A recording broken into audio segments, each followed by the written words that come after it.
हरे कृष्णा कृष्ण कृष्ण हरे हरे, हरे राम राम राम हरे हरे। ओम ज्ञान, हरे कृष्णा प्रभु जी, दंडवत प्रणाम। दंडवत प्रणाम। ओम ज्ञानातिमिरन्धस्य ज्ञानाञ्जनशलाकया चक्षुर्मिलितं येन तस्मै श्रीगुरवे नमः। श्रीचैतन्यमनोभीष्टं स्थापितं येन भूतले स्वयं रूप कदा मह्यं ददाति स पदान्तिकं। वन्देऽहं श्रीगुरो श्रीयुतपदकमलं श्रीगुरुं वैष्णवांश्च श्रीरूपं साग्रजातं सहगणा रघुनाथान्वितं तं सजीवम् साद्वैतं सावधूतं परिजनसहितं कृष्णचैतन्यदेवं श्रीराधा कृष्णपादां सहगणा ललिता श्रीविशाखान्वितां च। नमो विष्णुपदाय कृष्णप्रस्थाय भूतले श्रीमते भक्तिवेदान्त स्वामिनिति नामिने। नमस्ते सरस्वती देवे गौरवाणी प्रचारिणि निर्विशेषा शून्यवादी पाश्चात्यदेशतारिणि वंशाकल्पतरुभ्यश्च कृपा सिन्धुभ्येव च पतितानां पावनेभ्यो वैष्णवेभ्यो नमो नमः। जय श्री कृष्ण चैतन्य प्रभु नित्यानंद श्री अद्वैत गदाधर शिवासादि श्री गौर भक्तवृंद। हरे कृष्ण कृष्ण कृष्ण हरे हरे, हरे राम राम हरे। ओम नमो भगवते वासुदेवाय। ओम नमो भगवते वासुदेवाय। ओम नमो भगवते वासुदेवाय। नारायणं नमस्कृत्य नरं चैव नरोत्तमं देवीं सरस्वतीं व्यासं ततो जयमुदीरये। नष्टप्रायेषु भद्रेषु नित्यं भागवत सेवया भगवते उत्तम श्लोके भक्तिर्भवति नैष्टिकी। कृष्णाय वासुदेवाय देवकी नंदनाय च नंदगोपकुमाराय गोविंदाय नमो नमः।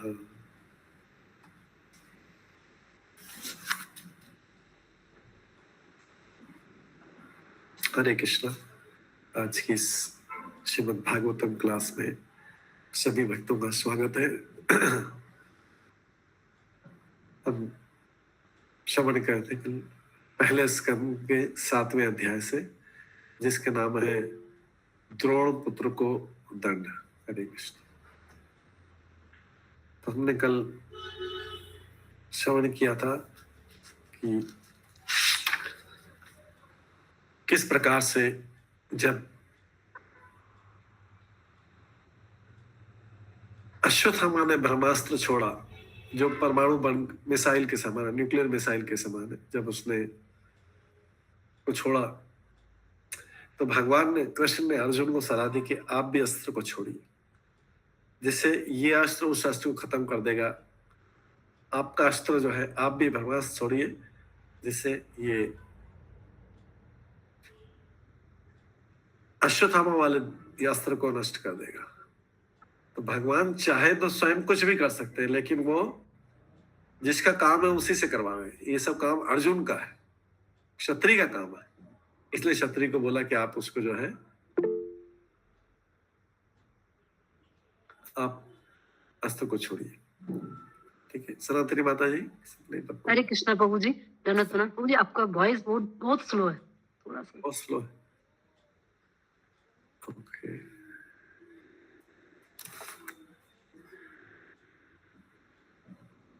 ठीक है, अभी देखते हैं। ठीक है,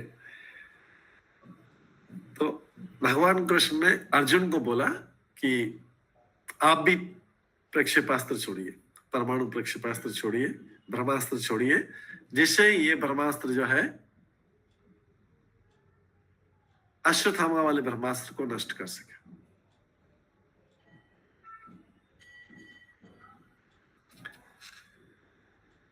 तो अर्जुन ने शुद्धि के लिए जल स्पर्श किया, जल को लिया, जल का आचमन किया और श्री कृष्ण की परिक्रमा करके उन्होंने भी अपने अस्त्र को, ब्रह्मास्त्र को छोड़ा।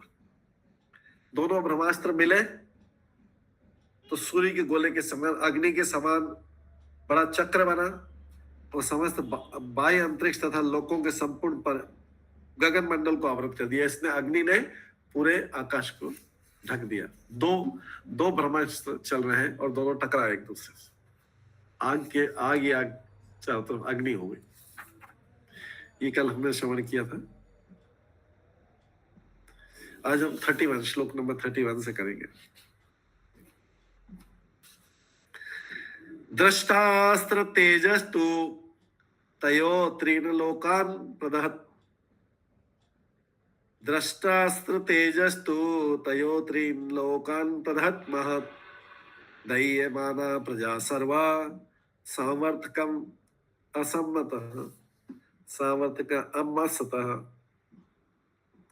उन अस्त्रों की सम्मिलित अग्नि से, दोनों अस्त्रों की अग्नि से तीनों लोगों के सारे लोग जलने लगे और सभी लोगों को संवर्तक अग्नि का स्मरण आया जो प्रलय के समय लगती। संवर्तक अग्नि कौन सी है? प्रलय के समय लगती है। जैसे संवर्तक बादल भी होते हैं। संवर्तक बादल कब यूज हुए थे? इंद्र ने यूज किया था उनको गोवर्धन के ऊपर पानी बरसाने के लिए और ब्रजवासी के ऊपर जल बरसाने के लिए उन्होंने प्रलय वाला बादल यूज किया था, संवर्तक। ऐसे ही जो ब्रह्मा जी के हर दिन के अंत में जब प्रलय होता है उसमें ये अग्नि यूज होती है। अग्नि, वायु, बारिश सब यूज होता है। तो ऐसी अग्नि जलने लगी, लोगों को लगा कि अभी ब्रह्मांड खत्म हो जाएगा। तो हालांकि पृथ्वी पे छोड़ा गया था ये, लेकिन इससे तीनों लोग जलने लगे थे। तो सारे लोग जलने लगे। अब वैज्ञानिक लोग बोलते हैं कि दूसरे ग्रहों पे तो जीवन ही नहीं है, तो फिर जल कौन रहा था? तो हर ग्रहों पे जीवन है, हमारे जैसा नहीं दिखाई देता है। जब वैज्ञानिक लोग रॉकेट भेजते तो उनको लगता है हमारे जैसे लोग वहां पे दिखाई देना चाहिए। ऐसा किसने बोला कि हर ग्रह पे हमारे जैसे दिखने वाले लोग होते हैं? ऐसा तो कहीं लिखा नहीं कि हमारे जैसे दिखने वाले हो सकते हैं। समझे कि अलग अलग लोग रहते हैं। देवता तो सूक्ष्म रहते हैं, देवता का शरीर तो दिखाई नहीं देता है। तो लेकिन वैज्ञानिक लोग भ्रमित रहते हैं, दूसरों को भ्रमित करते हैं। वो सोचते हैं कि हमने रॉकेट भेजा, वहां पे तो कोई है ही नहीं। वहां पे जो है वायु में नहीं। यहां से ऑक्सीजन सिलेंडर लगे तो यहाँ के लोगों को ऑक्सीजन की जरूरत पड़ती है, वहां के लोगों को जरूरी नहीं कि ऑक्सीजन की जरूरत पड़े। वहां के लोग किसी और तरीके से सांस ले सकते हैं ना, किसी और तरीके से सांस ले सकते हैं। जो मछली और क्रोकोडाइल, फिश, ये सब पानी में रहते हुए भी ये भी सांस लेते हैं ना। पानी के अंदर रह के भी कई जंतु नीचे एकदम नीचे रहते हैं, एकदम समुद्र के नीचे रहते हैं। वो कैसे सांस लेते हैं? जीवित रहते हैं, नीचे एकदम नीचे रहते हैं, डूबे रहते हैं। वो कैसे सांस लेते हैं?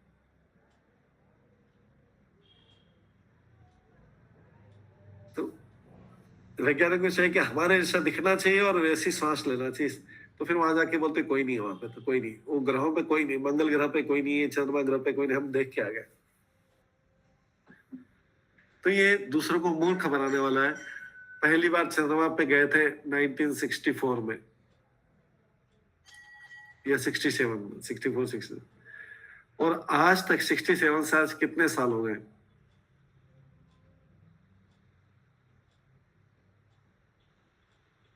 60 साल से ऊपर हो गए। सॉरी 50 हुआ।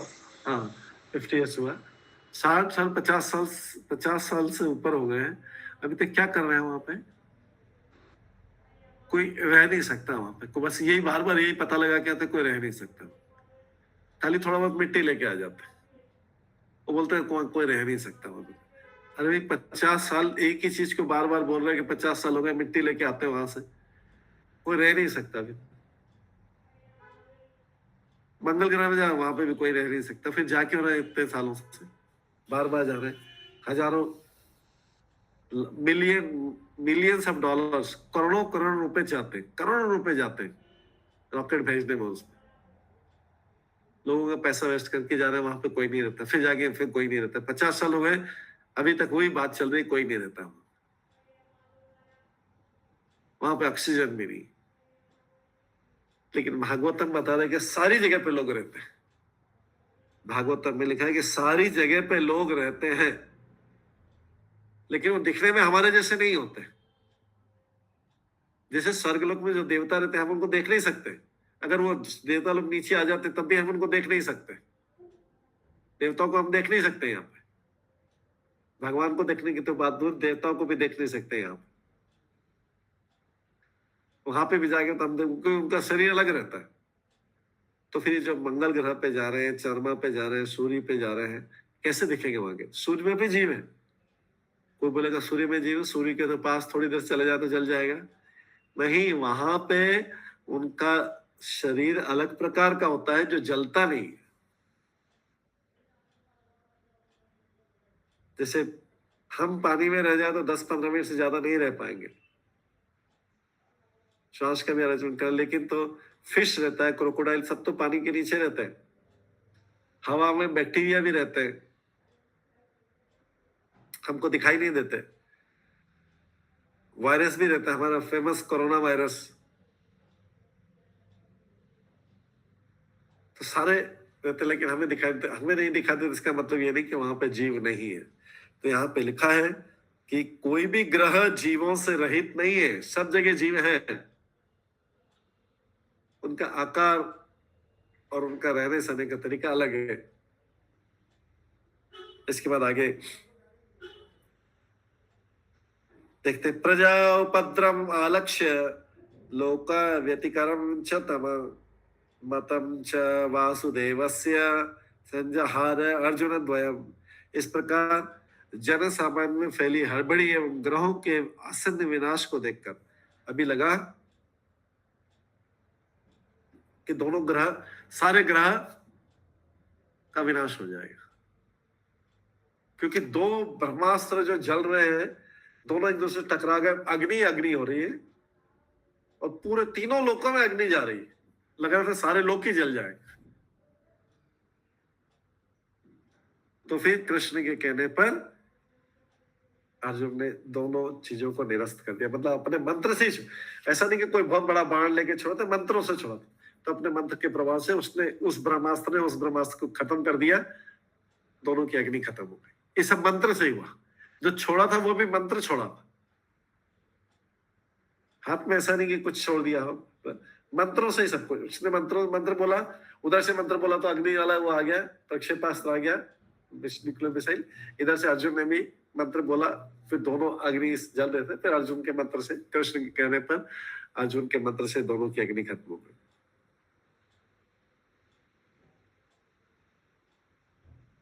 तो यहाँ पे प्रभुपाद लिखते हैं कि लोगों को डराया जाता है कि अरे न्यूक्लियर बम होगा तो सारा संसार खत्म हो जाएगा, न्यूक्लियर बम चलेगा सारा संसार खत्म हो जाएगा। अगर भगवान की इच्छा नहीं हो, अगर भगवान की इच्छा नहीं है, तो क्या सारा संसार खत्म हो सकता है कि वैज्ञानिकों के द्वारा या न्यूक्लियर साइंटिस्ट के द्वारा? अगर भगवान की इच्छा नहीं हो तो न्यूक्लियर बम बनाने वाले वो लोग नष्ट कर सकते हैं सारे संसार को, तो फिर भगवान का क्या रोल रहा है? इसका मतलब है कि न्यूक्लियर साइंटिस्ट की पूजा कर लेनी चाहिए फिर भगवान की बजाय, तो अगर वही नष्ट कर देंगे सारे संसार। कुछ एरिया ही नष्ट हो पाएगा जहां पे छोड़ा गया, पूरा संसार को नष्ट करने के लिए भगवान की इच्छा होनी चाहिए। अगर भगवान की इच्छा होगी तो पूरा संसार नष्ट हो जाएगा। प्रलय के समय सारा संसार नष्ट हो जाता है।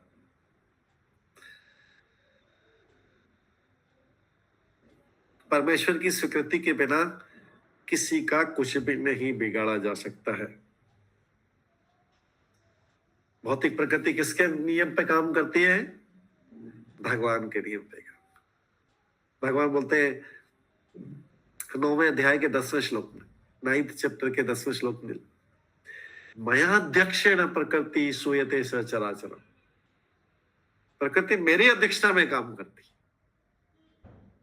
देखिए लिखा है मयाध्यक्षेण प्रकृति, माता जी ने बताया मयाध्यक्षेण प्रकृति सूयते सचराचरम हेतु नानेन कौन्तेया जगद्दि विपरीत होते। भगवान कौन बोले किसकी अध्यक्षता में चल रही है प्रकृति? मेरी अध्यक्षता में चल रही है। मयाध्यक्षेण प्रकृति। तो फिर वैज्ञानिक कैसे बोलेंगे हम सब नष्ट कर देंगे, सब कुछ नष्ट? ये देखिए मेरे मार्गदर्शन में काम करी प्रकृति, मतलब मैं इसका डायरेक्टर हूं, मैं इसका अध्यक्ष हूं, और ये ऐसे गतिशील अवल प्राणियों का सृजन करती है। इसी के नियम से सृष्टि बार बार सृजित होती नष्ट होती। तो सृष्टि को बनाना और नष्ट करना भगवान के हाथ में। कोई वैज्ञानिक बोलते कि मैं 2-3 न्यूक्लियर बम छोड़ दूंगा, वैसे डरा हुआ है, थोड़ा बहुत नष्ट हो जाएगा, लेकिन प्रकृति पूरी तो सृष्टि नष्ट नहीं हो सकती। पूरी सृष्टि तो भगवान की इच्छा से ही नष्ट हो।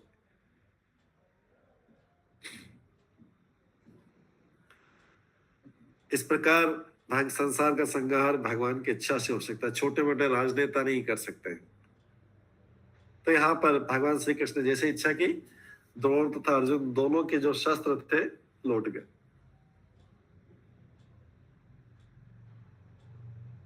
इस प्रकार सर्वशक्तिमान भगवान के अनेक दूत हैं, और भगवान जो चाहते हैं उन्हीं की इच्छा से सब कुछ होता है। तो ये वह अस्त्र वापिस आ गया, सबके दोनों के पास वापिस आ गए। अब इसके बाद आगे श्लोक नंबर 33। ततः आसाद्य तरसा दारुणं गौतमी सुतं बबन्ध अमर्षताम्रक्ष पशुं रश्नया यथा।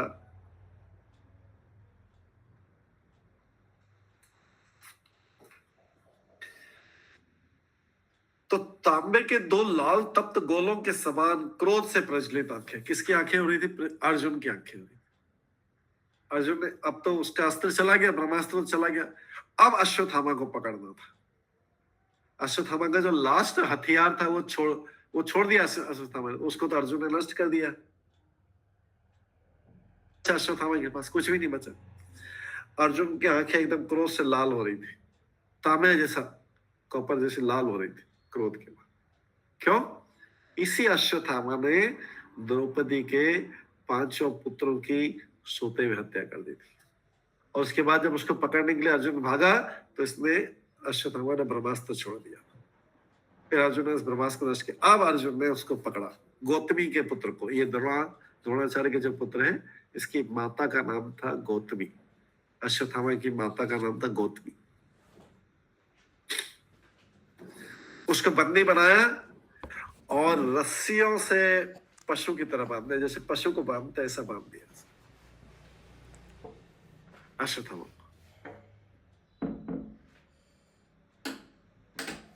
अश्वत्थामा की माता का नाम क्या था?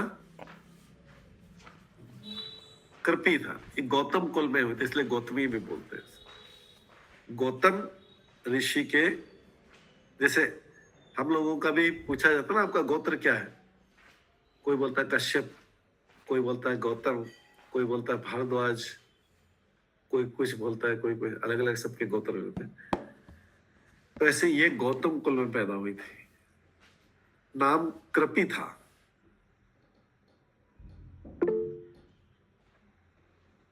हाँ, कुछ माता जी बताइए। हरे कृष्णा प्रभु जी, ये कृपाचार्य जी की बहन थी क्या कृपी? हाँ, कृपाचार्य की बहन थी। यस, द्रोणाचार्य के विवाह हुआ था, कृपाचार्य की बहन कृपी से हुआ था, और ये गौतम कुल की थी, इसलिए गौतमी भी बोलते हैं। तो अभी जो है इसको अर्जुन ने इसको पकड़ा, जैसे पशु को बांध देते हैं। हालांकि अश्वत्थामा ब्राह्मण के कुल में पैदा हुआ था, लेकिन काम ब्राह्मण जैसे नहीं थे। ब्राह्मण कुल में इतने ऊंचे कुल में पैदा हुआ, लेकिन काम ब्राह्मण जैसे। कलयुग में तो हम देखते हैं सारे लोग ही ऐसे हैं, जिस वंश में उत्पन्न हुए हैं उसके वैसा काम नहीं करते। तो इसलिए इसको ब्राह्मण नहीं बोल सकते, इसको बोलते हैं ब्रह्म बंधु। जो लोग ब्राह्मण कुल में पैदा नहीं हो, ब्राह्मण कुल में जन्म तो लेते हैं लेकिन काम ब्राह्मणों जैसा नहीं करते, उनको बोलते हैं ब्रह्म बंधु।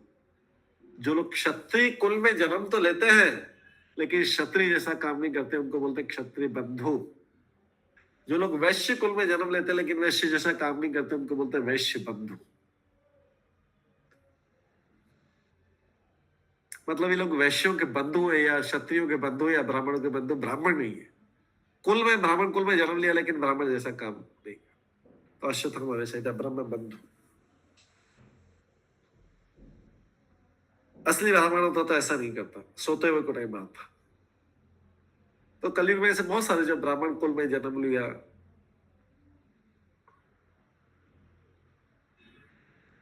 और अलग अलग कुलों में जन्म लिया लेकिन उस कुल के अनुसार काम नहीं करते। इसके बाद श्लोक नंबर 34। शिबिराय निनस्तिनम शिबिराय निनिशंतम रज्वा बध्वा रिपुम बलात् प्राह अर्जुनम प्रकुपितः भगवान अंबुजीक्षणः। अश्वत्थामा को बांध लेने के बाद अर्जुन उसे सेना के पड़ाव की ओर ले जाना चाह रहे थे। कहाँ खींच के कहाँ ले जाना चाह रहे थे? जहां पे सेना का कैंप लगा हुआ है। अभी कैंप खत्म नहीं हुआ थे, कैंप अभी भी लगे हुए थे। अश्वत्थामा को बांध लेने के बाद अर्जुन उसे सेना के पड़ाव की तरफ ले जाना चाह रहा था।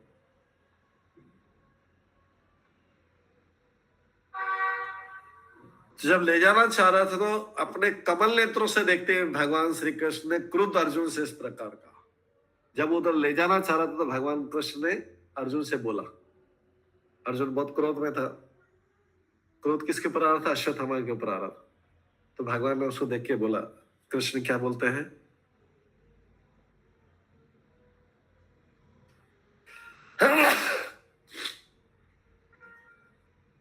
तो यहां पर तात्पर्य में प्रभुपाद बताते कि यहाँ पे अर्जुन तथा भगवान श्री कृष्ण दोनों को क्रुद्ध बताया गया है। लेकिन ज्यादा क्रोधित कौन है? अर्जुन की आंखें लाल हो रही है, एकदम तांबे के समान, तप्त गोलों के समान थी, जबकि भगवान की आंखें कमल के समान थी। भगवान के नेत्रों को बोलते नेत्र कमल। भगवान को सांसारिक क्रोध से और इससे उनके ऊपर कोई प्रतिक्रिया नहीं होती। उनको भी क्रोध आता है लेकिन उनकी कोई प्रतिक्रिया नहीं होती। उनके शरीर में कोई परिवर्तन नहीं आता है। क्यों? क्योंकि भगवान का शरीर आध्यात्मिक है। भगवान का शरीर क्या है? आध्यात्मिक है, इसलिए उस पर कोई फर्क नहीं आता।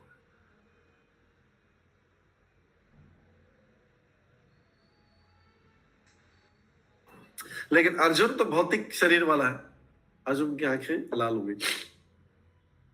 भगवान दिव्य, किसी भी अवस्था में पूर्ण, उनके शरीर में कोई परिवर्तन नहीं आता, क्योंकि उनका शरीर भौतिक गुणों, जो प्रकृति के 3 गुण है, सतोगुण, रजोगुण, तमोगुण के प्रभाव में नहीं आता है।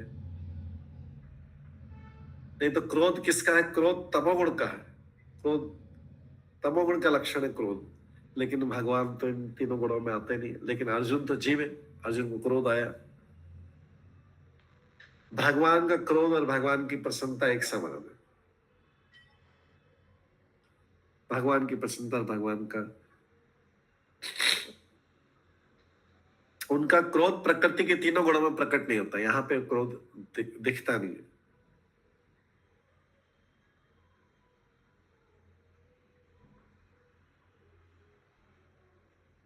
भगवान के क्रोध से भगवान के क्रोध से क्रोध भी धन्य हो जाता है।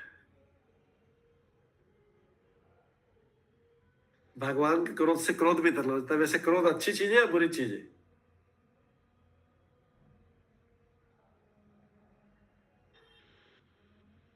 क्रोध करना अच्छी चीज है बुरी चीज है? सही जगह यूज करना ठीक है। यस, तो भगवान के लिए है तो अच्छा है। क्रोध अगर भगवान की सेवा के लिए यूज किया तो अच्छा है। हनुमान जी ने भगवान की सेवा के लिए यूज किया था क्रोध। भगवान स्वयं भी क्रोधित होते हैं, लेकिन भगवान का क्रोध तमोगुण का नहीं होता है, हमारा तमोगुण का होता है। हम जब क्रोध करते हैं तो विनाश होता है। हम साधारण अवस्था में क्रोध करते हैं तो क्या होता है? विनाश कर देते हैं। किसी को मार देंगे, किसी के ऊपर किसी को डैमेज कर देंगे, किसी को हार्म पहुंचाएंगे। हम क्रोध करेंगे तो ये विनाश का कारण है। इसलिए भागवत गीता में बोलते हैं ना, क्रोधात भवति समोह, समोह स्मृति विभ्रमा, स्मृति विभ्रमा बुद्धिनाशो, बुद्धिनाशो प्रणश्यति। क्रोध से स्मृति भी खत्म हो जाती, नष्ट हो जाती, बुद्धि भी नष्ट हो जाती है और व्यक्ति नष्ट हो जाता है क्रोध करने से। लेकिन अगर भगवान क्रोध करें या भगवान प्रसन्न हो, दोनों में कल्याण होता है। भगवान प्रसन्न हो या भगवान क्रोध करे, दोनों में ही जीव का कल्याण हो जाए। निकाला क्रोधात भवति समोह, समोह स्मृति विभ्रमा, स्मृति भविष्यात् बुद्धिनाशो, बुद्धिनाशात् प्रणश्यति। क्रोध इस जगत में भ्रम से उत्पन्न होता है और भ्रम से स्मृति का भ्रम होता है। स्मृति के भ्रमित होने में बुद्धि नष्ट हो जाती है, बुद्धि के नष्ट होने पर व्यक्ति भौतिक अवस्था से गिर जाता है। तो क्रोध हमारे लिए विनाशकारी, लेकिन एक क्रोध अगर भगवान करेंगे तो उस जीव का कल्याण कर देंगे।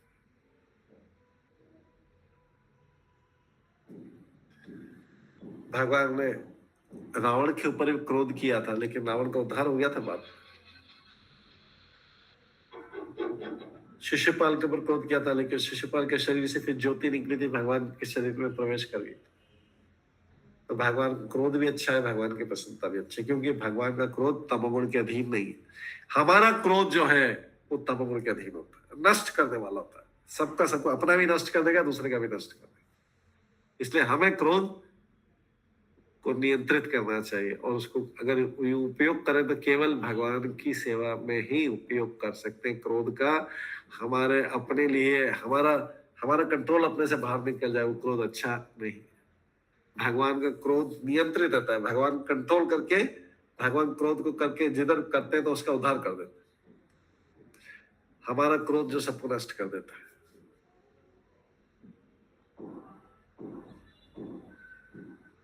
तो क्रोध भी एक व्यक्ति है, जैसे काम है, क्रोध है, ये व्यक्ति है। तो अगर भगवान क्रोध को यूज करते हैं तो क्रोध खुश हो जाता है, क्रोध प्रसन्न हो जाता है कि अरे भगवान ने आज मेरे को सेवा का मौका दे दिया।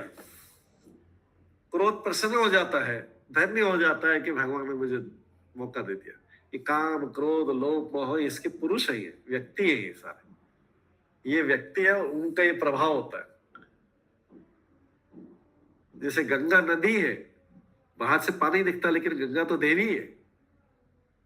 गंगा तो व्यक्ति है, देवी है। बाहर से जल दिखता है, ऐसी क्रोध जो है, ऐसा प्रभाव, क्रोध का प्रभाव दिखता है, लेकिन क्रोध भी व्यक्ति है। काम भी व्यक्ति है। काम का तो कौन है राजा? कामदेव है। कामदेव सबको काम के द्वारा मोहित करता है।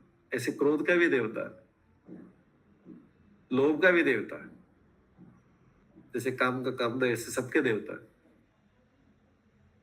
तो क्रोध जब भगवान की सेवा में लगना रहता है भगवान को, तो क्रोध बहुत खुश हो जाता है कि चलो आज इतने सालों बाद भगवान की सेवा करने को मिला। भगवान को क्रोध का उपयोग करना है, आज मेरे को उपयोग करना है।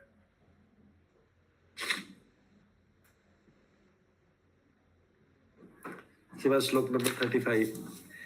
मायनम पार्थ अर्हसि, मायनम पार्थ अर्हसि त्रातुम ब्रह्म बंधुम इवं जहि, यासो अनाग सुप्तान अवधीत निशि बालकान।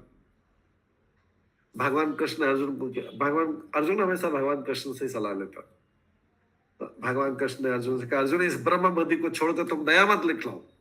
इस ब्रह्म बंधु को, जैसा कि हमने पहले बताया था, अश्वत्थामा को क्या बोला जा रहा है? ब्रह्म बंधु। क्यों? क्योंकि ब्राह्मण कुल में उत्पन्न हुआ, लेकिन ब्राह्मणों के कार्य नहीं थे। ब्राह्मणों के कार्य तो ऐसे हत्या करना, रात में सोते की हत्या करना, इधर ब्राह्मणों का कार्य नहीं, लेकिन उसने किया।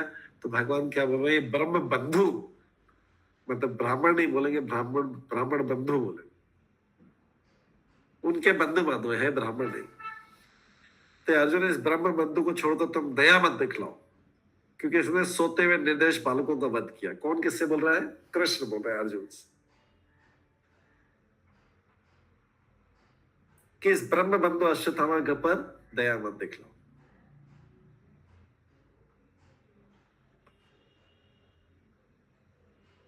तो यहाँ पे तात्पर्य बताते हैं प्रभुपाद की, जैसे ब्रह्म बंधु शब्द का महत्वपूर्ण है। जो व्यक्ति ब्राह्मण कुल में जन्म तो लेता है, किंतु ब्राह्मण कहलाने की योग्यता नहीं रखता, ब्राह्मण के कार्य नहीं करता, उसे ब्राह्मण बंधु या ब्रह्म बंधु कहते हैं। तो एग्जाम्पल बता रहे हैं कि जैसे कोई जज है, जज का लड़का, सुप्रीम कोर्ट का, हाई कोर्ट का जज, कोई जज का लड़का अपने आप जज नहीं बन जाता है। उसको लिए उसको जज की एग्जाम पास करनी पड़ेगी, उसको लॉ का कोर्स करना पड़ेगा और जज की एग्जाम पास करनी पड़ेगी। उसी तरीके से डॉक्टर का लड़का अपने आप डॉक्टर नहीं बन जाता है, उसको एग्जाम पास करनी पड़ती है। वो डॉक्टर बंधु हो सकता है, डॉक्टर नहीं हो सकता, डॉक्टर बंधु मतलब उनके परिवार वालों का सदस्य। इसी प्रकार से ब्राह्मण भी ब्राह्मण बंधु हो सकता है, ब्राह्मण नहीं हो सकता अगर वो ब्राह्मणों के काम नहीं कर रहा था। बंधु लगा दिया मतलब वो ब्राह्मण कुल में होते हुए भी ब्राह्मणों के काम नहीं कर रहा है। ठीक है, कुसुम भगत माता जी, आपका हाथ हैंड रेज किया हुआ है आपने। सनातन मुकुंद प्रभु। हरे कृष्ण प्रभु जी। प्रभु ये बंधु मतलब क्या मीनिंग क्या है बंधु का? बंधु का मतलब है कि उसके परिवार वाले। बंधुगण होता है ना, जैसे उसके बंधुगण, सब भाई बंधु, उसके परिवार का एक, जैसे ब्राह्मण बंधु बोल रहे हैं मतलब ब्राह्मण का परिवार वाला, उसको ब्राह्मण नहीं बोल सकते। कोई ब्राह्मण के परिवार में है, जन्म लिया मान लीजिए, ठीक है, किसी ने ब्राह्मण परिवार में जन्म लिया, तो जब तक उसके जिसने जन्म लिया वो व्यक्ति ब्राह्मणों के काम नहीं करेगा तो उसको ब्राह्मण नहीं बोला जाएगा, उसको ब्राह्मण बंधु बोला जाएगा। मतलब ब्राह्मण के परिवार में जन्म लिया, ब्राह्मण उसको तब बोला जाएगा जब वो ब्राह्मण के काम करेगा, नहीं तो बंधु लगा दिया। जैसे डॉक्टर के लड़के को डॉक्टर नहीं बोल सकते जब तक कि वो डॉक्टर की एग्जाम पास करके डॉक्टर नहीं बनता। तो अभी उसको क्या बोल सकते हैं? डॉक्टर बंधु, मतलब डॉक्टरों के परिवार में जन्म लिया पर डॉक्टर नहीं जब तक कि वो क्वालिफिकेशन। ऐसे क्षत्रिय का भी, क्षत्रिय के परिवार में लिया जन्म, लेकिन क्षत्रिय जैसा काम नहीं कर रहा है वो, तो क्या चला है? क्षत्रिय बंधु, उसके परिवार का सदस्य। ठीक है, तो यहाँ पर यह अश्वत्थामा ब्राह्मण बंधु था। ब्राह्मण जिसने काम किया नहीं, इसने तो रात में मार दिया सोते हुए। तो ये कि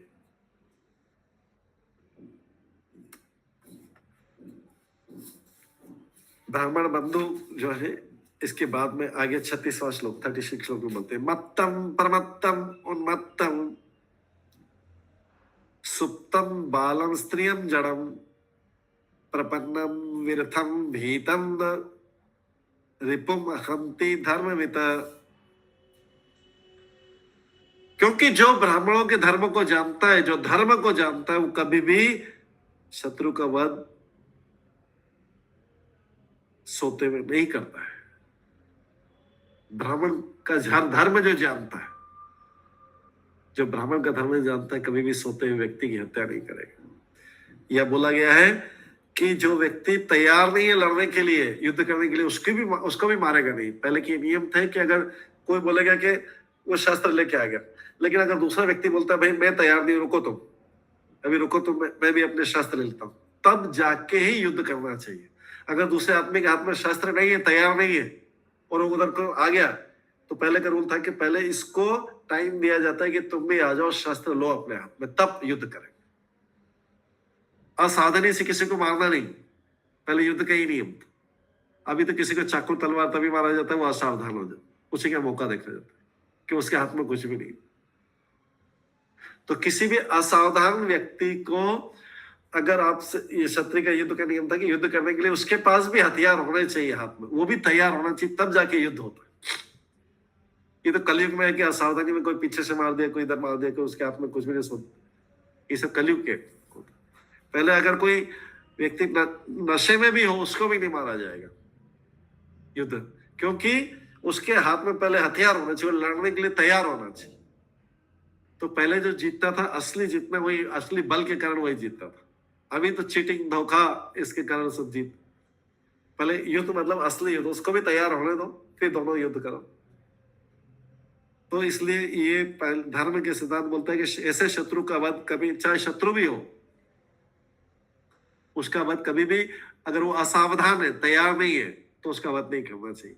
या वो नशे में है तो भी उसका वध नहीं करना चाहिए, वो पागल है तो भी उसका वध नहीं करना चाहिए, सोया हुआ है तो भी नहीं करना चाहिए, या बहुत डर गया है एकदम तो भी उसका वध नहीं करना चाहिए, या रथ नहीं उसके पास है तो भी नहीं करना चाहिए। कब करना चाहिए फिर? जब वो तैयार हो, पूरा उसके हाथ में नहीं हो, तो बोले आओ लड़ो, तब जाके युद्ध करना चाहिए।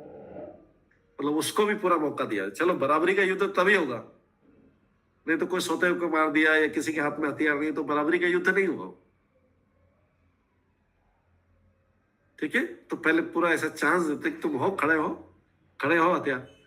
ये वृत्तासुर जब इंद्र से युद्ध कर रहा था, और वृत्तासुर ने इंद्र का जो गदा था बहुत दूर फेंक दिया था। इंद्र का गदा इतनी दूर छुड़ के छिटक के चला गया। वृत्तासुर, इंद्र तो एकदम कांप गया था। वृत्तासुर का शरीर इतना लंबा छोड़ा और उसके हाथ से गदा उसे फेंक दिया। इंद्र की हिम्मत नहीं हो रही थी कि गदा जाके उठा ले अपनी। वृत्तासुर इतना भया। वृत्तासुर इंद्र से बोलता है, इंद्र डरते क्यों, जाओ गदा उठाओ, जाओ गदा उठा के लाओ और फिर मेरे से युद्ध करो।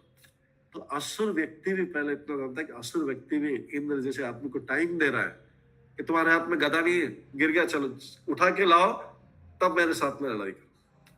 उसको चांस दे रहा था, क्योंकि कमजोर अवस्था में तो हर कोई मार सकता है किसी को। सोते तो कोई किसी को, बच्चा भी मार सकता है किसी को, उससे उसकी शक्ति तो पता लगती नहीं। सोते हुए या पीछे से या सावधानी, वो तैयार नहीं तो कोई भी मार सकता। पहले होता था युद्ध मतलब असली के, चलो बराबरी का। तो वृत्तासुर जैसा असुर भी बोलता था इंद्र से, जाओ गदा उठा के लाओ, तब मेरे से आके युद्ध करो। तुम्हारी गदा गिर गई, डरो मत, मैं कुछ नहीं करूंगा तुम्हारा।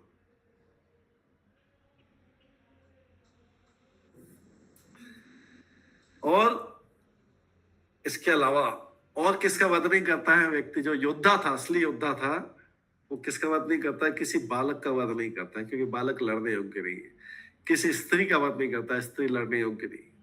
किसी मूर्ख प्राणी का वध नहीं करता है, क्योंकि मूर्ख प्राणी को पता ही नहीं क्या सही क्या गलत है। अथवा अगर कोई उसकी शरण में आ जाए कि मुझे मत मारो, मुझे मत मारो, मैं अभी आपको, मैं युद्ध करना बंद कर दिया, मुझे बचा लो, तो ऐसे व्यक्ति को कभी भी मारता नहीं। वो तो ऑलरेडी शरणागत हो गया है।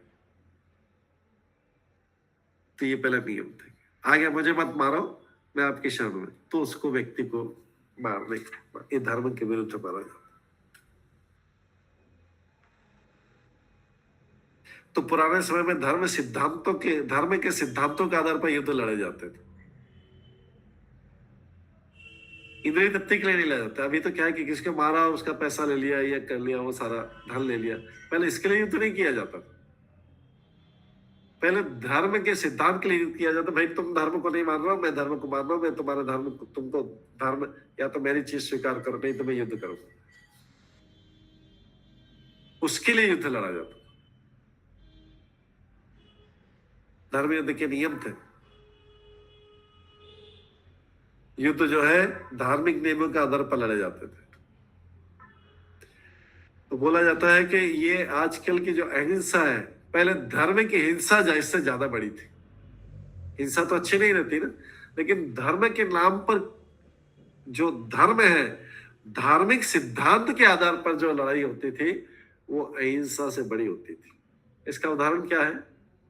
धार्मिक सिद्धांत के आधार पर लड़ाई अहिंसा से बड़ी होती थी। इसका क्या एग्जाम्पल क्या है? सबको पता होगा एग्जाम्पल। हाँ बोलिए कुछ माता जी। महाभारत का युद्ध। हाँ, महाभारत के युद्ध में कृष्ण जो है, हाँ महाभारत का युद्ध, कृष्ण जो है, कृष्ण अर्जुन को बोल रहे हैं कि युद्ध करो, जबकि अर्जुन क्या बोल रहा है? अहिंसा करूंगा, अहिंसा, युद्ध नहीं करूंगा।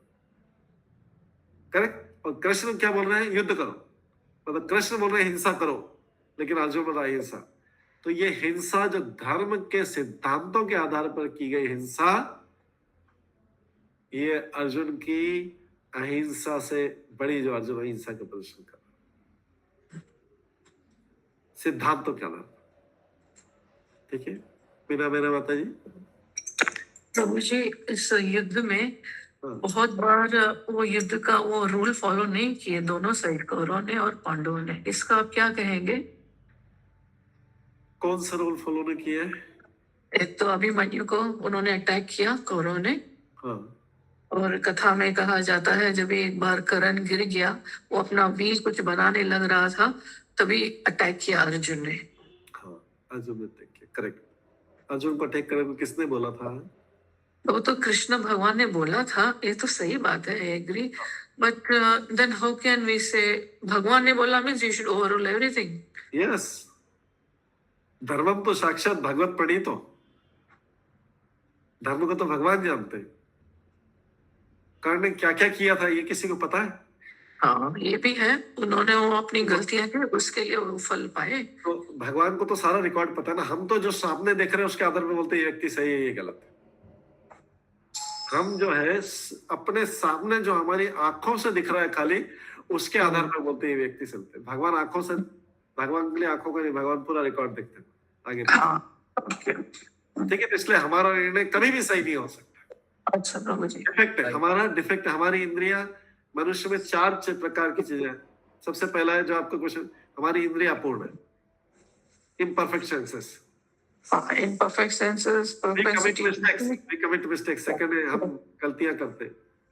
propensity to cheat, propensity to cheat। ये भगवान में ये सारी चीजें हैं क्या? नहीं, we are illusioned। इल्यूजन। भगवान में इल्यूजन है क्या? नहीं, भगवान में कोई मिस्टेक नहीं। हमको अपने अपने हमको कुछ तो पूरा पता नहीं है चीजों का, तो हम सोचते हैं कि अरे, इसलिए लोग बोलते हैं अरे भगवान ने देखो गलत कर दिया, भगवान नहीं कर दिया। उसके खुद को अपनी स्थिति पता नहीं, वो बोल रहा भगवान नहीं कर दिया, भगवान नहीं कर दिया। उसको पूरा बस जो सामने देखा, किसी से सुना, उसके बस में भगवान, वो लोग भगवान को नहीं छोड़ते। अरे भगवान ने गलत कर दिया। भगवान के एक धूल के कण के बराबर भी हमारी बुद्धि नहीं। जो देख सकते हैं, जो सोच सकते हैं, जो भगवान देख सकते हैं, वो किसी को पता नहीं। तो भगवान ने तो युद्ध करने के लिए बोल दिया। अर्जुन तो युद्ध नहीं करना चाह रहा था, क्योंकि भगवान को पता है कि अगर युद्ध नहीं होगा तो ये अधर्म खत्म नहीं होगा। और भगवान ने इसलिए क्षत्रिय को बोल रहे, अर्जुन क्षत्रिय था। भगवान चाहे तो खुद ही सबको विनाश कर सकते थे, लेकिन फिर क्षत्रिय लोग क्या करेंगे? जो राजा लोग क्या करेंगे? आराम से बैठेंगे बिना युद्ध करने के लिए। भगवान बोलते युद्ध करो, तुम्हारा ड्यूटी, क्षत्रिय की ड्यूटी। ऐसे अभी भी जो राजा है या प्रधानमंत्री, प्राइम मिनिस्टर, ये जो भी गवर्नमेंट उसका राज, ये कि अधर्म का कोई व्यक्ति आक्रमण करेगा तो उसको रक्षा करना इसका कर्तव्य है। देश की रक्षा करना कर्तव्य है इसका, धर्म के अनुसार। अगर वो प्राइम मिनिस्टर बोला मैं तो भाग रहा हूँ भाई, मैं तो अहिंसा वाला हूँ, मैं तो भाग जाता हूँ, आप लोग संभालो, तो क्या होगा? फिर निर्दोष लोग मारे जाएंगे, फिर टेररिस्ट लोग राज करेंगे। इसलिए धर्म के अनुसार सारा काम करना। थैंक यू प्रभु जी। ठीक है। टेररिस्ट का भी फांसी देने के लिए कई लोग आ जाते हैं, हाथ पे जोड़े, छोड़ दो अभी, छोड़ दो इसको, थोड़ा लाइफ वो पूरे लाइफ के लिए जेल दे दो, लाइफ इम्प्रिजनमेंट दे दो, ये कर दो, उसको फांसी मत लटकाओ। कई लोग उसके वकील आएंगे, ये आएंगे, लेकिन गवर्नमेंट को तो पता होना चाहिए कि बाद में और नुकसान करेगा। और इसने जो गवर्नमेंट को पता है, इसका सारा पिछला सारा हिसाब किताब निकाला, ये इसने इतने सारे अपराध कर रहे हैं। उनको तो पता नहीं, सारे जन कॉमन लोगों को तो पता नहीं कि क्या क्या कर रखा है। किसको पता है? गवर्नमेंट को पता है, यहाँ की गवर्नमेंट को। उसी प्रकार से इस जगत को कौन चला रहा है? भगवान से मांगे। तो भगवान को सारा आगे पीछे का सब कुछ पता, उसके पिछले सारे जन्मों का रिकॉर्ड निकाल देंगे। गवर्नमेंट तो उसके 10, 15, 20 साल का रिकॉर्ड निकालेंगे यहाँ के क्रिमिनल के, किसी अपराधी, और उसके आधार पे बोलेंगे नहीं नहीं इसने पहले भी किया, आगे भी करेगा। लेकिन भगवान तो करोड़ों जन्म का रिकॉर्ड निकाल देंगे। और भगवान किसी भी जीव के प्रति शत्रुता नहीं रखते। भगवान भागवत गीता में बोलते हैं ना मेरा कोई शत्रु है ना कोई मेरा मित्र है। और हम क्या समझते हैं, भगवान अधर्मियों के शत्रु। भगवान अधर्मियों के भी शत्रु नहीं है।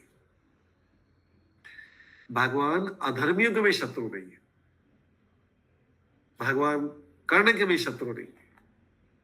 हालांकि भगवान पांडवों की तरफ है। भगवान दुर्योधन के भी शत्रु नहीं। ये भगवान का नेचर है। भगवान तो पूरा बताते हैं। समदर्शी, 7वें स्कंद का पहला अध्याय, भगवान समदर्शी। भागवत गीता में भगवान बोलते हैं मैं किसी से ईर्ष्या नहीं कर सकता, मैं सबके प्रति समान भाव रखता हूं। लेकिन समान भाव का रखना मतलब है कि जैसे किसी के फैमिली में 2 बच्चे हैं, अब दोनों बच्चों को संभालना मुश्किल हो रहा है, तो एक तो उसमें से एक बच्चा है कि उसको थोड़ा सा समझा दो तो समझ के चुपचाप बैठ जाता है, लेकिन दूसरे बच्चे को उसको 1-2 थप्पड़ मारने पड़ता है तब जाके समझता है। तो ये क्या माता पिता शत्रुता कर रहे हैं? एक बच्चे से शत्रुता है और एक बच्चे से प्रेम है क्या? नहीं, बिल्कुल नहीं। एक को समझाने का तरीका थप्पड़ मारना है और एक को समझाने का तरीका प्यार से। जो समझ गया प्यार से उसको प्यार से समझा दिया, जो नहीं समझा उसको मारा। लेकिन माता पिता के कर्तव्य है कि दोनों को सुधारना चाहते हैं।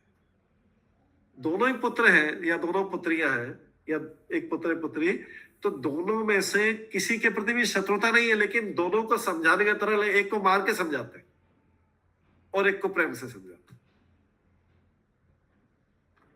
तो जिसको मार के समझाए इसका मतलब क्या हमें यह समझना चाहिए कि उसके माता पिता उसके शत्रु हैं? कभी नहीं।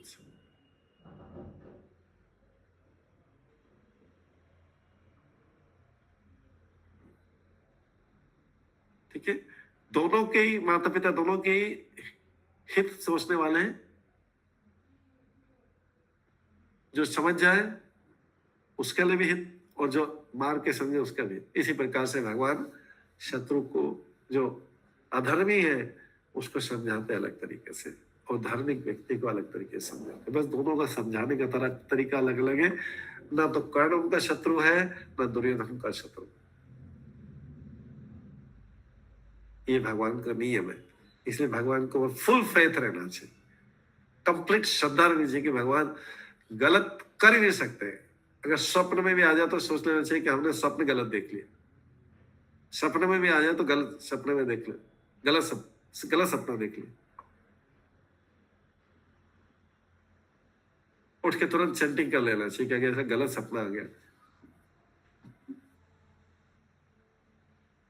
भगवान और परुष्य वो भौतिक जगत की मिस्टेक से उनसे इन सब चीजों से प्रभावित नहीं होता है। ये भागवत में आता है 7वें स्कंद का पहला अध्याय, समदर्शी भगवान। भागवत गीता में भी आता है एक दूसरा श्लोक है। ये विद्या विनय संपन्न वाला नहीं है, माता जी, एक दूसरा श्लोक है, मुझे याद नहीं आ रहा। उसमें है कि भगवान समदर्शी, सबके समान रखते हैं।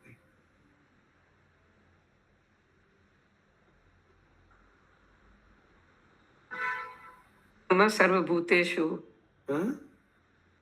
सर्वभूतेषु मद भक्ति लभते पराम। नहीं, वो भी नहीं। एक किसी के साथ ईर्ष्या नहीं करते, ईर्ष्या या पार्शियलिटी नहीं करते। भगवान किसी के साथ पार्शियलिटी नहीं करते, ऐसा है श्लोक। याद दिया, भेदभाव या पार्शियलिटी नहीं करते। हरे कृष्ण प्रभु जी, अभी आपने क्या कहा? चैंटिंग कर देना चाहिए।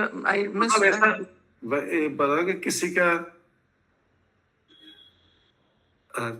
का अगर किसी को डाउट होने लगे, ड्रीम में भी डाउट होने लगे कि भगवान गलत कर रहे, तो उसको तुरंत उठ के चैंटिंग कर लेना चाहिए, क्योंकि भगवान गलत नहीं हो सकते।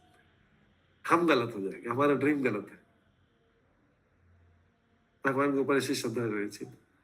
हाँ, ये हाँ, ये 9.29, यस करेक्ट, ये अच्छा यही वाला श्लोक है। देखिए भगवान क्या बोल रहे हैं, अर्जुन को बोल रहे हैं, समोहम सर्वभूतेषु में देशो अस्ति न प्रिया मैं भजन्ति तुमां भक्त्या मापि ते तेषु चाप्यहम्। समोहम सर्वभूतेषु न मैं देशो अस्ति न प्रिया, मैं सबके प्रति समान हूं, ना तो मैं किसी से द्वेष करता हूं, ना कोई मेरा प्रिय है। देख लीजिए भगवान एकदम क्लियरली बोलते, भागवत में भी होगा, अभी देखते हैं भागवत में। मैं किसी से ईर्ष्या नहीं करता, ना ही किसी के साथ पक्षपात करता। कितना क्लियरली लिखा है, मैं सबके लिए समान हूं। कर्ण के प्रति भी भेदभाव नहीं करते, ऐसा लगा, लेकिन क्योंकि कर्ण अधर्म करा था उसको दूसरे तरीके से समझाया, उसको मार के समझाया। अर्जुन बात मान रहा है, प्रेम से समझाया। कर्ण को भी चांस दिया था बात मानने का, कर्ण ने मान। तो कितना क्लियरली लिखा है कि मैं किसी से ईर्ष्या नहीं करता, ना ही किसी के साथ पक्षपात करता हूं। तो जो लोग भी बोलते हैं कि भगवान पक्षपात करते हैं,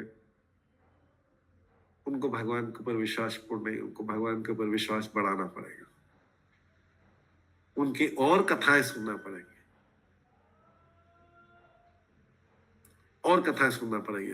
देखिए, लेकिन किसी से ईर्ष्या नहीं करता, ना किसी के प्रति पक्षपात करता, मैं सबके लिए समान हूं। तो भगवान अगर किसी को मार रहे हैं तो भी ईर्ष्या के वश नहीं मार रहे या शत्रुता के वश नहीं मार रहे। जैसे हमने दो बच्चों का एग्जाम्पल दिया, एक को माता पिता मार के समझाते और एक को प्रेम से समझाते, जो समझ जाता है। जिसको मारा वो ईर्ष्या नहीं किया, ईर्ष्या के माता पिता उसको ईर्ष्या के कर नहीं मारे या शत्रुता के कर नहीं मारे, अपने संतान से क्या शत्रुता, लेकिन उसको उसके हित के लिए करे, क्योंकि वो ऐसा समझेगा। फिर भगवान बोलते हैं कि जो भक्तिपूर्वक मेरी सेवा करता है, मेरा मित्र है मुझ पे और उसका मित्र। आज अब जैसे कोई व्यक्ति बार बार भगवान के पास ही आ रहा हूं, उन्हीं से सलाह ले रहा हूं, दोनों बराबर है, लेकिन उनमें से एक पुत्र जो है वो भगवान के पास बार बार आता है, बोले हमको सलाह दो, सलाह। जैसे पिता के पास आता है, पिताजी सलाह दे दो, पिताजी सलाह दे दो, पिताजी आपकी सलाह से करूंगा आपसे, तो फिर पिता उसको सलाह देता है। तो इसका मतलब ये नहीं कि भेदभाव कर रहा है, दूसरा नहीं आ रहा है उनके पास, दूसरा व्यक्ति इसके पास में नहीं है, भगवान तो चाहता है कि वो भी आ जाए। तो ऐसा नहीं बोल सकते कि वो दूसरे के साथ भेदभाव कर रहे हैं। पिता दोनों पुत्रों में से एक के साथ वो आ नहीं रहा है उनके पास में, फिर भी उसके साथ कोई शत्रुता नहीं रख रहे, उससे ईर्ष्या नहीं रख रहे, एक आ रहा है बार बार उनके पास। तो जो भक्त है वो भगवान के पास में बार बार आता है, उन्हीं की सलाह मांगता है, उन्हीं सब कुछ करता है। तो भगवान को तो रिप्लाई देना पड़ता है, उसको रेसिप्रोकेट करना पड़ता है, आदान प्रदान करना पड़ता है। दूसरा भी आ जाएगा, दूसरे को भी कर देंगे। अब कोई भारी वाले व्यक्ति बोलेगा अरे पिता का ये पुत्र फेवरेट है, बहुत फेवरेट है, बाहर से देख के कोई सोचेगा, वो तो देखो उसको पूछते ही नहीं, वो अलग ही रहता है, ये देखो ये जो मिलता है इसको पूछते। ऐसा नहीं, ये वाला आ रहा है इसलिए उसके आदान प्रदान, इससे जवाब दे रहे, वो नहीं आ रहा है इसलिए उसको जवाब नहीं दे रहे, उससे बातचीत नहीं हो रही।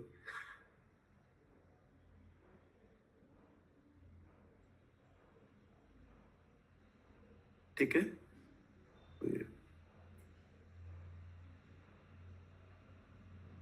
तो यहां पे जो है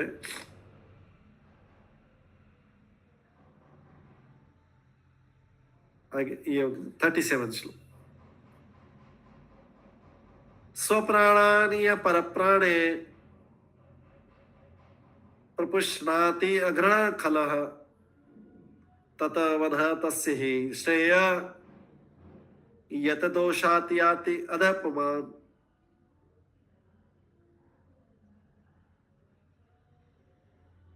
ऐसा क्रूर तथा दुष्ट व्यक्ति जो दूसरों के प्राणों की बलि पर पलता है,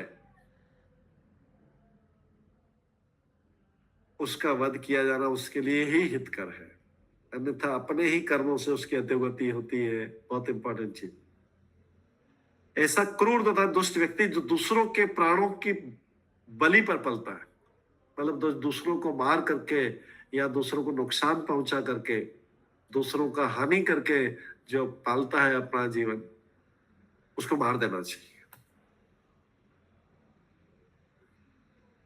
नहीं तो क्या होगा, उस कर्मों के फल से आगे वो मारा जाएगा। उसके बेटर है कि उसको गवर्नमेंट या जो भी किंग या राजा है वो उसको सजा दे दे, ज्यादा अच्छा है उसके लिए। भगवान यही काम करते हैं। जैसे माता पिता को अपनी संतान को कहीं पे बिगड़ने लगे तो उसके लिए जो भी डांटना है, करना है, जो कुछ भी नेसेसरी चीजें करना है वो समय पे करेंगे, नहीं तो क्या होगा आगे जाके? अगर संतान को टाइमली करेक्ट नहीं किया तो क्या होगा आगे जाके?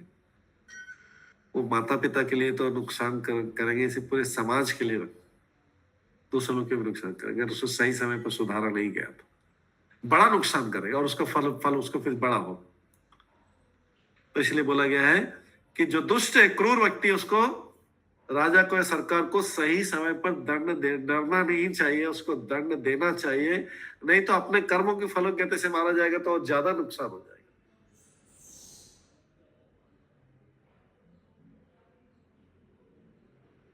तो तात्पर्य जो व्यक्ति क्रूरता तथा निर्लज्जता पूर्वक दूसरों के जीवन की बलि पर पलता है, मतलब दूसरों का जीवन खत्म कर देता है या उनको हानि पहुंचाता है, उसके लिए प्राण का बदला प्राण ही उपयुक्त दंड है। अगर किसी के प्राण ले लेता है तो उसको भी फांसी की सजा मिलनी चाहिए। ये राजा का कर्तव्य है, गवर्नमेंट का कर्तव्य है कि अगर किसी ने किसी को मारा है तो उसको फांसी की सजा इसी जीवन में जो मारने वाले को मिल जाएगी तो अच्छा रहेगा। आगे जाना जीवन में जाके लंबा चौड़ा नरक में भोगना, फिर जाके पशु एरिया में जाना, वो ठीक नहीं रहेगा।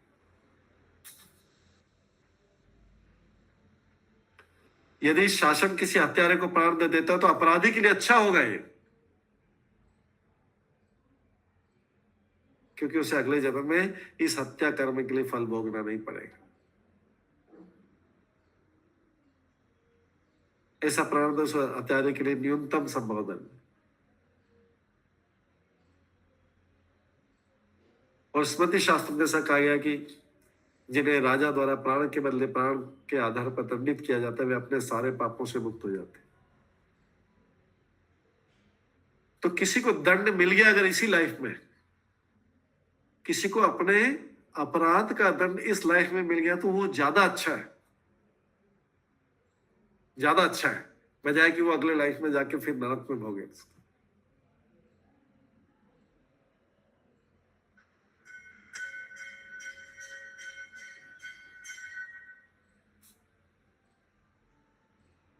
क्योंकि वो पापों से मुक्त हो जाता है। या डबल दंड नहीं होता, एक बार भोग लिया यहाँ पे तो फिर अगर राजा ने दंड दे दिया तो फिर आगे भगवान की तरफ से उसको दंड नहीं मिलेगा, एक ही बार एक चीज करना। लेकिन राजा ने नहीं दिया, उसको छोड़ दिया, राजा ने नहीं दिया, छोड़ दिया तो आगे जाके नरक का पाप का भागी बनेगा।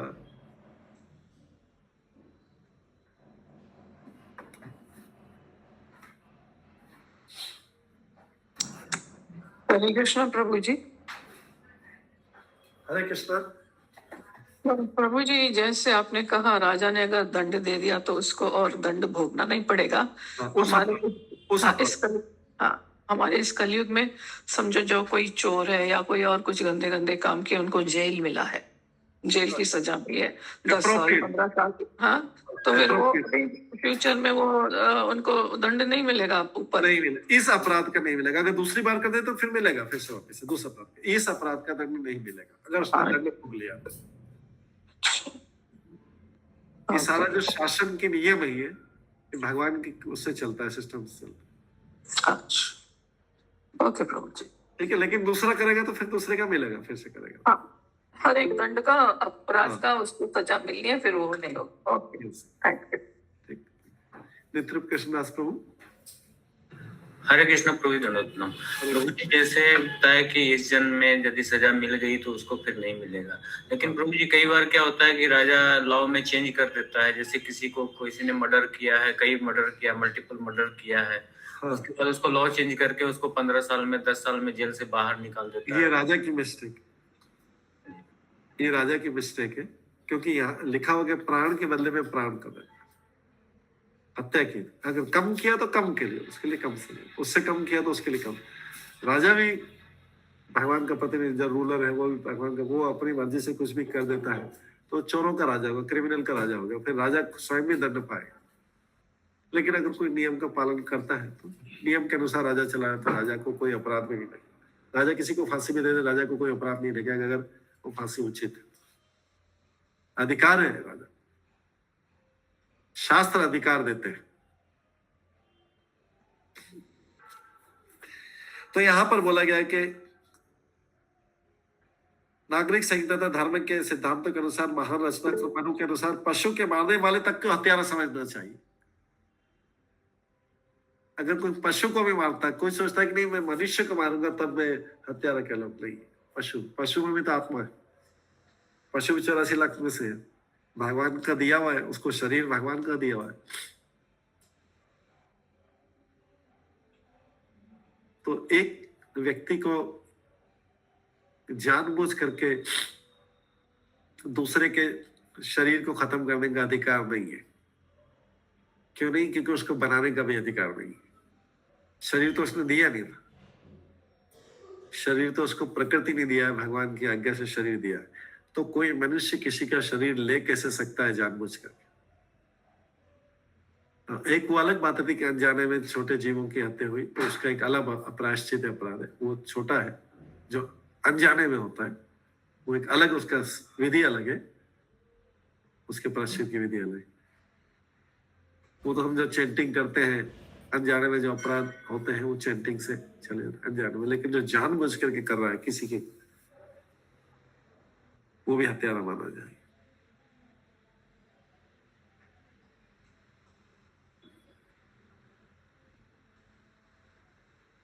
इसलिए उसको भी वैसा के वैसा ही दंड मिलेगा। तो पशुवध के लिए क्या क्या किसको किसको दंड मिलता है? 6 लोगों को मिलता है पशुवध के लिए। किसका किसका ध्यान रखिएगा? जो भी नॉनवेज खा रहे हैं, आपके आज जाने बच्चन में जो खा रहे हैं उनको ध्यान रखना, उनको बता देना। जो पशुवध की आज्ञा देता है पहला तो कि करो, मारो उसको, पशुवध की आज्ञा देता है एक। फिर जो दूसरा पशुवध करता है दूसरा, तीसरा जो काटे गए पशु को बेचता है, चौथा जो उसे पकाता है, कुकिंग करता है, और पांचवा जो ऐसे भक्त का ऐसे भक्ष के ऐसे पदार्थ का वितरण करता है, डिस्ट्रीब्यूट करता है। कई बार कोई आपको फ्रेंड मैरिज में बुला ले, थोड़ा नॉनवेज सर्व कर देना सबको, तो हमारे पास 2-3 लोगों की कम है, तुम सबको सर्विस करते जाना।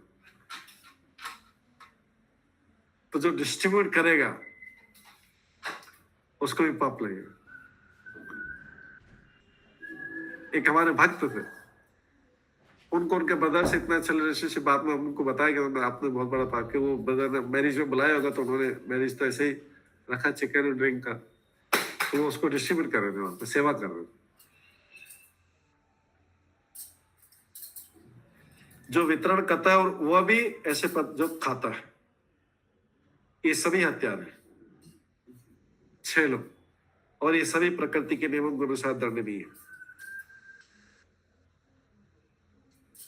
इसमें फ्रेंडशिप और रिलेशनशिप भी नहीं चलेगी।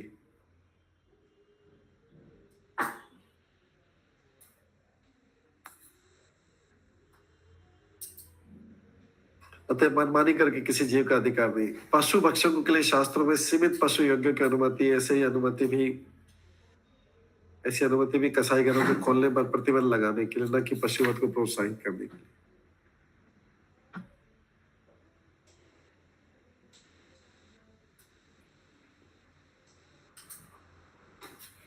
तो आगे फिर प्रभुपाद और एक्सप्लेन कर रहे हैं। अभी समय हो गया है तो इसको हम बाकी कल के क्लास में करेंगे, इसको पूरा कर लेते हैं। कई लोग जो बलि को मानते हैं कि पशु बलि शास्त्रों में लिखा है। पशु बलि किसी विशेष परिस्थिति में कुछ विशेष लोगों के लिए है कि जाके वो कोई मंत्र पढ़ते हैं अमावस्या के नाइट में, तो काली के लिए, उसको प्रसन्न करने के लिए। वो भक्षक के लिए नहीं, वो जो अंधविश्वास को मानते हैं कि भाई इसका बलि देने से ये इच्छा पूरी होगी। कुछ तमोगुणी शास्त्रों में उसकी अनुमति दी है, खाने के लिए नहीं, वो अपनी कुछ इच्छाएं पूरी करने के लिए।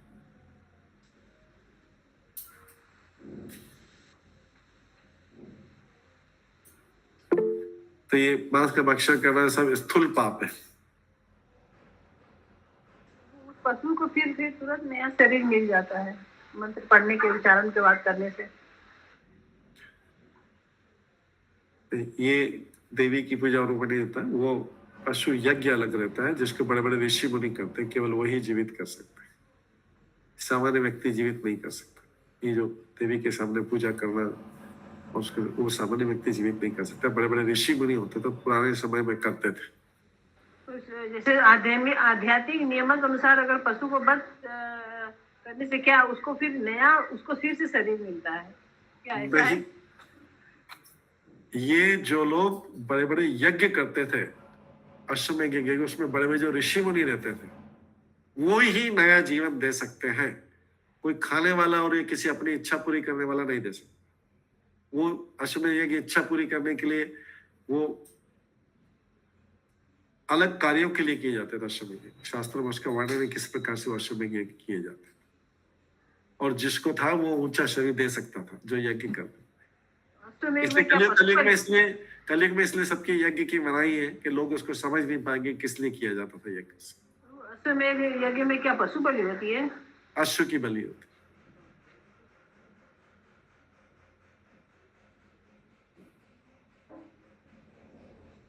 ठीक है, लेकिन वो कलयुग में सब नहीं है।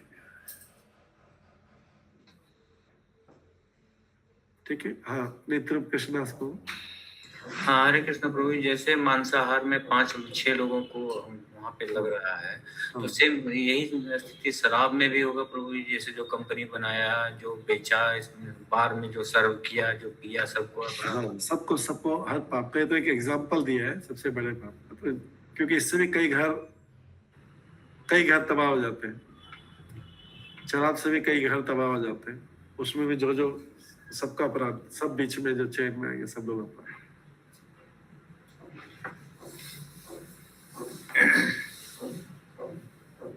इसलिए ऐसे व्यवसाय पूरे जो पाप कर्म उत्पन्न वाले हैं। ठीक है, तो अभी क्लास को यहीं पे खत्म करते हैं। नेक्स्ट कल की क्लास में 36 से स्टार्ट करेंगे। सॉरी 36 से नहीं, 38 से स्टार्ट।